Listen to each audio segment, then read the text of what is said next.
Ici, j'étais roi en temps aux belles dames. Je suis celui qui était le maître nu de la mélodieuse forêt où étaient les grottes miraculeuses du rêve.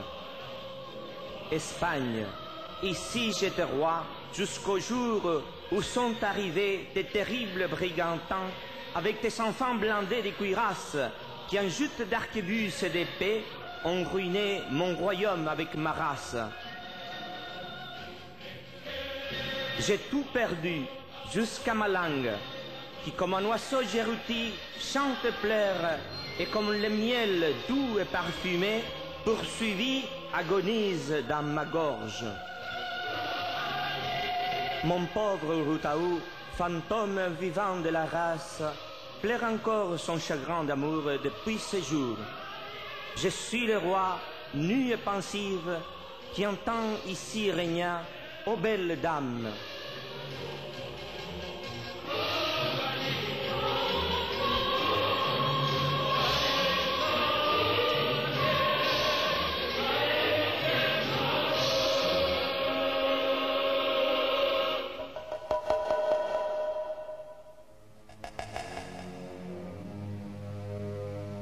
C'est là une histoire qui a commencé il y a 500 ans, quand toute la géographie paraguayenne, entourée d'une nature extraordinaire, était le domaine d'une race qui aujourd'hui, par des descends de la conquête, a décliné sa couronne pour former un métissage hispano-guarani.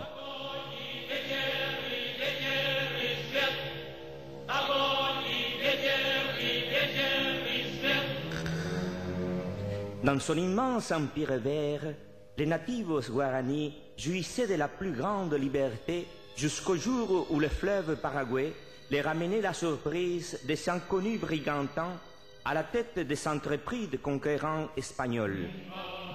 Jamais l'histoire écrite depuis des millénaires a changé son cours et il est né une nouvelle race.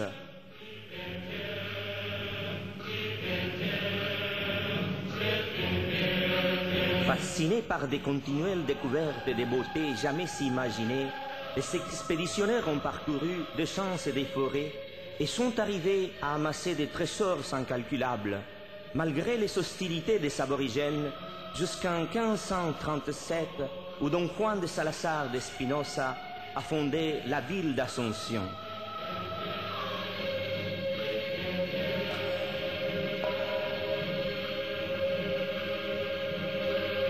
Située au centre de l'Amérique du Sud, dans une très vaste baie formée par les grands débits du fleuve Paraguay, sur la rive gauche, cette ville qui est aujourd'hui la capitale de la République du Paraguay s'est convertie en une ville peuplée et dynamique où quelques maisons anciennes portent encore l'enchantement de son style colonial dans un curieux contraste avec les immeubles modernes.